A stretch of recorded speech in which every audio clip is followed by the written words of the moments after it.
this week's episode of Live Large. All right, we're gonna do overhead dumbbell extensions. This doesn't get a lot of popularity. Vince, what is your strategy to prevent overtraining? We are gonna be talking about stretching this week. Stretching with the intention of improving the ability to build more muscle. Living large is figuring out who your number one mate is, and then when you do, coming alongside and supporting them with everything you've got. Relationships aren't about you. From a weak and scrawny Skinny Vinny to 210 pounds of solid muscle, Vince Del Monte is now living large in and out of the gym, and so can you.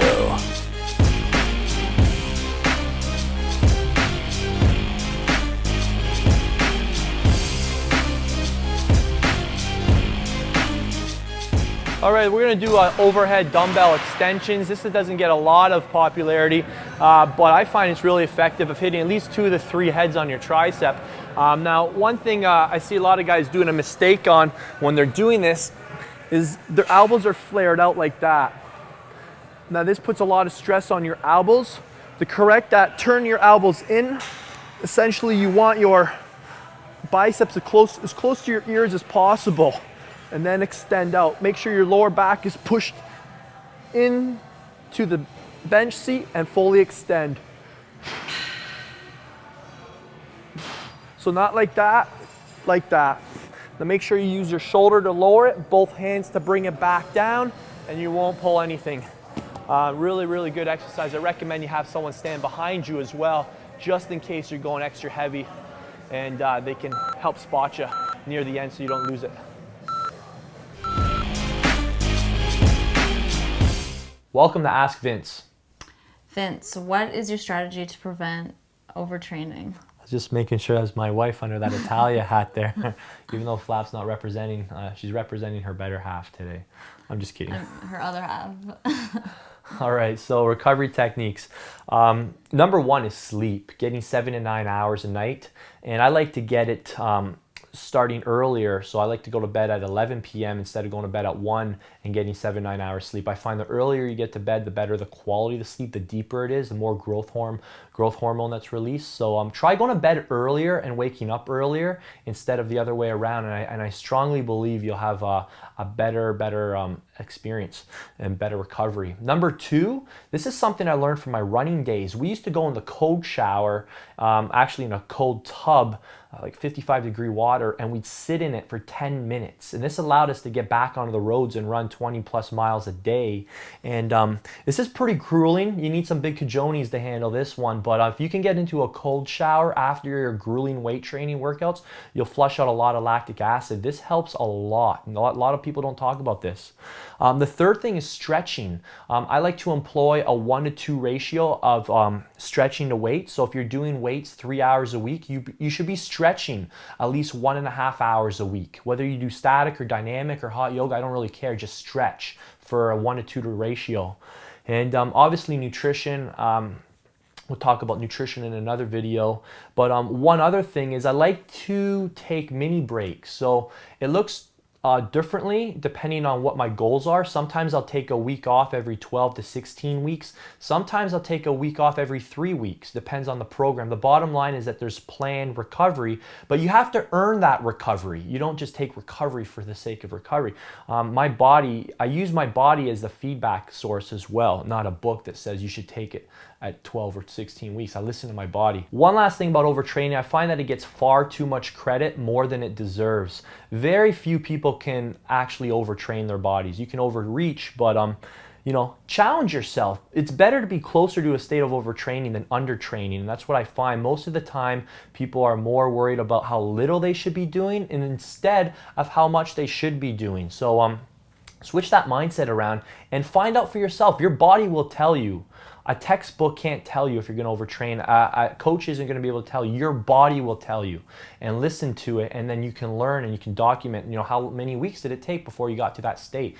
Take that info and apply it to your next program. So learn by pushing yourself. Your body will tell you if you get close to that. Hey guys, welcome back. This week we are going to talk about stretching and how to stretch for more muscle. Now, stretching for more muscle is a very simple practice. It involves you just setting aside about half the amount of time that you spend lifting each week. So if you're weight training 3 hours a week, you should be stretching at least 90 minutes a week. That's my minimum ratio. For optimal performance, you want to be looking at least a 1-to-1 ratio of weight training time to stretching time. So working out 3 hours in the gym, if you're looking for optimal improvement in your flexibility, range of motion, performance, injury prevention, then you want to stretch at least 3 hours a week as well. When you do it is not as important as doing it, period. Now, I like to do it personally after my workout's over. I also like to do it on my cardio days after my cardio when my body's warm. And the bottom line is to just make sure you do it. So let's go through a couple basic stretches. I like to stretch the 3 major muscles in the upper body that are attached to the shoulder joint. The first one is the neck. I like to take each stretch through 3 different ranges of motion. So for the neck, we're gonna hold this for about 15 seconds. Relax. And then we're gonna take it even further on the second attempt. 15 seconds, relax, and then we'll go even further on the third attempt. And that's the approach I take to every single muscle group. 3 attempts on each, and we're going a little farther on each one. Every time we hold it for about 15 seconds. With stretching, you don't want the muscle contracted. Stretching is all about you. So we're not looking to force the stretch. We want that tissue to open up as the tissue warms and lengthens. 15 seconds, and we go to the next one. So there's the neck. We start with the neck. We're gonna move to the chest now. Best stretch for your chest, one I've been doing a lot of lately, is just with your own arms, and we go back as far as we can, and then stop when you can't go any further. Hold it for 15. Again, we're not grunting, we're groaning, we're just breathing. We're not bouncing. This is a big mistake. I see a lot of guys doing this in their stretches. That is not good. You need to just hold it and let it lengthen. Again, 3 times. Each time you should go back a little farther. Now, if you want to stretch out your pec minor, we can go straight up. Same thing. Find the tightness, hold it 15 seconds, and down. Up, hold it, go a little farther on each one.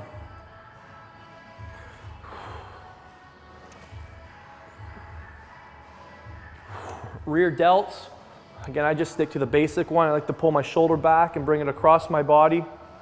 Again, we're not forcing the stretch. Shoulders should be down a bit more. Make sure you're breathing the entire time. All right, so we've done our pecs, we've done our shoulders. We'll show lats at the end. We're gonna move on to tricep. Tricep's pretty basic. Simply hand behind the head, like so. And again, you don't want to force it. If you need to use the wall for some assistance, that's good. Stretching should be relaxed. You should be breathing the entire time. Breathing air into the stretch so that we can open it up, and you're not forcing it. You got to let your ego go when you're stretching. Some days you may feel more flexible than others. Some days you may just feel like a mess, and you'll be really discouraged and disappointed that you can barely touch your toes or whatnot. That's okay. That's just the way it goes sometimes. Just make sure you continue to do it. Some days you'll come in and you'll feel great, like you've made some big improvements in your flexibility. Alrighty. In terms of the lat, I'm going to show you stretch from the floor I like to do on my lats. This also stretches out your lower back. For my lats, it's a really good one here. Just to put your hands straight out in front of you. And you can even come over to the other side as well. And again, after 15 seconds, shake it out, and you can go down a little further. And we can do the other side as well.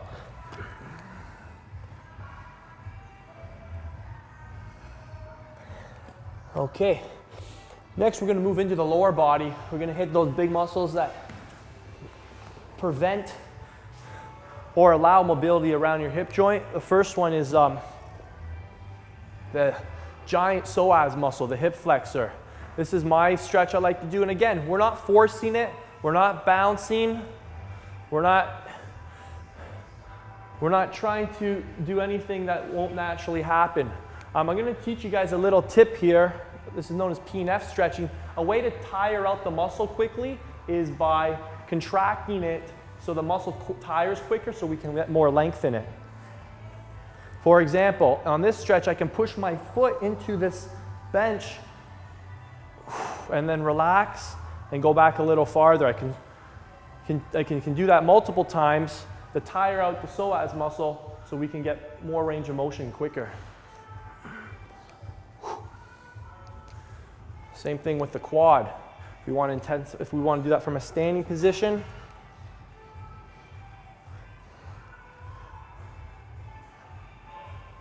you can push your you can push your toes against your hand to tire out your quad and then relax and pull it back farther. You can do those contractions for about 5 seconds. So I'm contracting my quad, pushing against my hand, and then I'm relaxing, and then I'm pulling my heel back to my butt a little more. All right, let's look at the hamstrings. Again, with stretching, this doesn't look very high, but let's say my hamstrings were only able to handle this much range. That's totally normal, and that's okay. We don't want to go into a position that fakes what our muscles can actually do, or else they're just going to end up contracting, and you're not going to get any stretch. So this is all you can stretch for today. That's okay. Maybe next week you increase the height one. Way to tie out your hamstrings here is to push your heel into your floor, into the bench here for 5 seconds. Relax, and then you can go farther. By going farther, you lean forward at the hips. And again, notice I'm not bouncing. I'm not pointing my toe upwards. I'm just letting it point forwards, and we switch legs. Another principle to apply to stretching is the weak side rule, the short side rule. The side that's tighter can always get stretched first, and then you can come back to it for an additional stretch after you do the other side. Weak side first or short side first all the time. Next one are the calves. Well, let me show you one for the glutes. So we've hit the hips, we've hit the quads, we've hit the hams. Time to hit the glutes. I'm pretty tight on the glutes, so I'm going to get some assistance from the wall here. And I stick to the basics here. And this is my nice glute stretch. And to intensify this, I can push this way. I can push my knee into my hand to tire out my glute, and then then I let go, and then I push it further for a deeper stretch. So I push my knee into my hand for 5 seconds, relax, and then I push it farther. All right. And do both sides. Notice my left side's tighter, so I should have done my left side first. So then I do my right side, then I do my left side in extra time.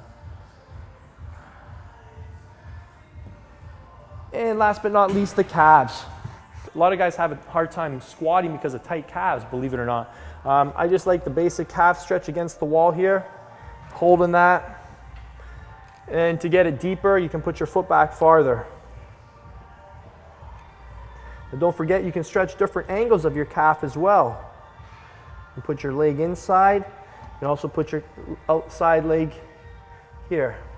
So that was kind of like the lazy man's guide to stretching. If we add that all up, we're doing about 2 minutes per body part. So 2, 4, 6, 8, 10, 12, 14, 18, 20. How about 20 minutes of stretching? So that's not too bad. That's going to get you at least going towards that 90 minutes of stretching a week, assuming you're doing at least 90 minutes of weight training. So there's a good start for you. Post-workout is the best time, or after your cardio if you're doing early morning cardio. So there you go. Stretch for more muscle, and it's a habit that will serve you and add a lot of longevity to your bodybuilding career. Hey, what's up? It's Vince Del Monte. Living large is figuring out who your number one mate is, and then when you do, coming alongside and supporting them with everything you've got. You know, relationships aren't about you. They're about the other person. And if you get into a relationship and it's all about what you can get out of it, let me just tell you something, you're not ready for a relationship. And this isn't about Team Vince or Team Flavia. It's about Team Del Monte. And why don't you just tell them about what happened for you today? We had a really cool day for you.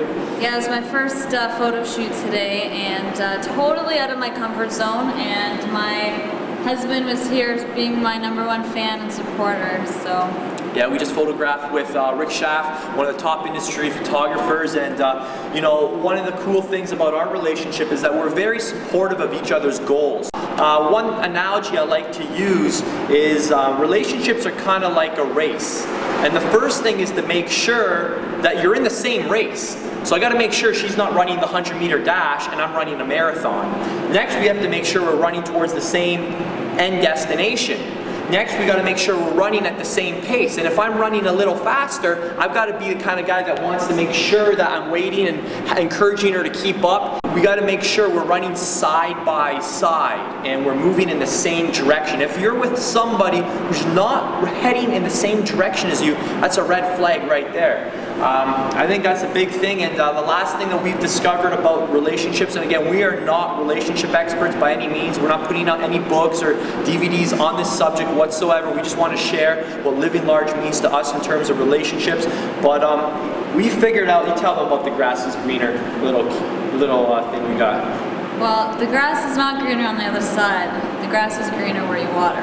So that's it, the grass isn't greener on the other side. You can get that curiosity bug bugging your entire life, and you can go into your 30s and your 40s and your 50s and still be playing the field and wondering and wondering and wondering. And until you find someone that is in the same race as you, heading in the same direction, you know, you're really missing out on an awesome aspect of life. You know, I figure that men specifically are passionate about 3 things. They want to figure out who their maker is, what their mission is, and who their mate is. And once you figure out who your mate is, things really get exciting in life. So hopefully you got some good food for thought there. And again, hopefully we didn't come across as preaching to you, and just wanted to share our little live large experience with you in terms of relationships.